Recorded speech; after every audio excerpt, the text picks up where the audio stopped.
Then I volunteer for this scan, and suddenly there's just a big whopping lesion in it. Hi guys, it's Don from the MS Guide. Thanks for taking the time to join us.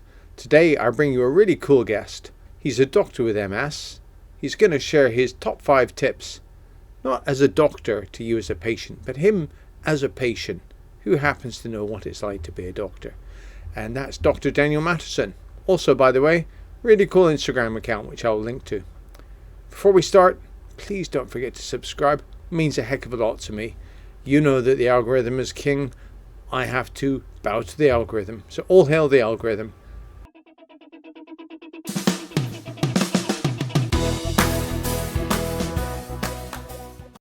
Hi everyone, it's Dr. Daniel Matterson. May I call you Dan? Of course, yeah, I'll answer anything. Dan, how long have you had MS now? So I've had MS about 8 years, yeah, just almost 8 years now. I was 23 when I was diagnosed, and I am 31 currently.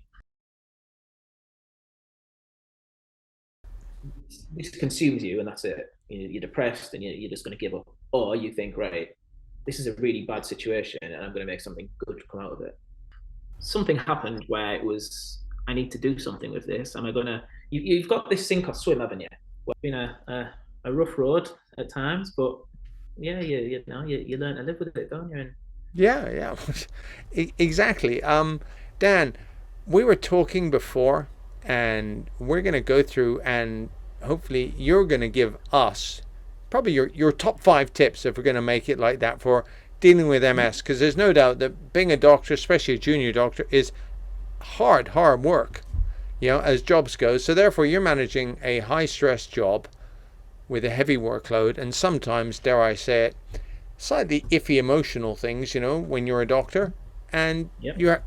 all that builds on you or can weigh on you, and you're obviously managing to cope. So I was hoping you could share some of your tips with folks. So what would your number one tip be dealing with your MS? I think my first, so this is something that's I've kind of built over time. I think it's important to recognize, and you've got to be your own cheerleader. You really have to be your own cheerleader. And I know this sounds. I'm speaking from personal experience here. It took me a long time to get to this point, but you soon realize that nobody's coming to save you. You need to you need to take some responsibility here. You can take all the drugs in the world to make you feel better, but there's a lot of other things that you can do, whether that be exercise, whether that be nutrition, anything to look after yourself. I think there's a lot of lifestyle interventions that probably go under the radar that a lot of people miss. And it's important to, in my opinion, just try and be the best version of yourself, whether that be mental health, physical health. Don't let your MS get in your way. Just think of a goal and just do it. Healthy habits that are good for your mental health, your physical health. I think I say that I'm reading books all the time. He's the Atomic Habits. Okay, who's that by? fantastic James book. Clear? I can't see the Yeah, author. yes, James Clear. I would recommend this book to anybody who needs any Right. motivation. It's brilliant. The way I see it, and it's in this book as well. It's a really really good principle to live by. If you can improve by 1% every day, small things. Take anything as a win, any little thing. You might have read a book, you might have anything that's just important to you. You might have went for a run or a walk or anything, just something positive. Take that as a little win, and all these little wins seem very insignificant taken individually. Now you have 365 little wins over a year. That does add up. Trying to cut my calories, for example, if that's where you're aiming at. Anything that's like that if you do for a year, the difference you will see in your physical health, your mental health, and it can only go to help you your coping strategies and everything. And for me, it's just worked wonders. This whole big picture, they feed into each other. Your mental health and your physical health, they are both so important. They're as important as each other. They're probably both very interlinked, and we don't even realize it. But what you've just said links into my next point I would like to talk about, and that's so listen to your body. The days where your body is simply saying to you, like, no, like, rest, that is a win as well. You're listening to your body and you're learning to control everything, your emotions, and if you're in tune with the way your body's telling you, I've done it where I know I shouldn't be going spinning, but I'm telling myself that I have to go spinning, and you end up feeling worse, And instead of feeling bad for one day, you then feel bad for 3, 4, 5 days. Now this goes back to point one, cheerleader. Those days where you just cannot be bothered to get out of bed. You know that you can, and you know that you probably should. There's only you who can do that. Nobody's going to come and get you out of bed and put you on that bike / treadmill or whatever. Yeah. This is all on you, and you have to make these changes. You can go to the shop and buy a boatload of chocolate and just comfort eat all day, or you can think, no, I know that that's the easy thing to do, but I'm going to do the right thing for my health. For example, if that's where if that's your goal, for example. Sticking to this theme, I do believe that what you ingest has a dramatic consequence. So we've already proven scientifically that smoking accelerates the progression of MS. But I do think having a bit of awareness around your nutrition and things like that, so you eat well, you've heard it a million times, you are what you eat. And I think there's a big message behind that. There's a friend of mine, he's got a MS, he's my first ever video, his name's Dan. He said habits take about 2 months to form, if you stick at it, to actually form the habit. You don't form the habit in a few days. That's probably the hardest bit, is getting where it becomes a sort of, unconscious thing that you do versus having to think about it. Develop a passion for something, what is it you want to do in life? And it's important because this gives you a purpose every day. This is why when you're saying you're struggling to get out of bed, you will struggle to get out of bed if you're feeling a bit down and depressed because you've just been diagnosed with MS, and you also don't have a reason to get out of bed. If you have a purpose, so I got diagnosed, like I said, at 23. And you were a radiographer, weren't you? You weren't a doctor to start with, you were a radiographer. I was a radiographer, so I volunteered for a scan. I was doing research. I volunteered for a scan. As I said, I had all these little niggles in the past and thought nothing of them. Then I volunteered for this scan, and suddenly there's just a big whopping lesion, and that triggered all kinds of. Can you imagine? You volunteered out of the goodness of your own heart to help, and then it was like, oh God, that's my brain. That's not right. yeah. Scratch the healthy bit and just put volunteer. But yeah. Oh, I mean, that must have been a hell of a shock. But you talk about the passion. When everything came together, and it's like, essentially, Dan, this is MS. What passion was ignited then? Well, it didn't happen overnight. Never does. No, I was quite depressed for quite a while, probably about a year.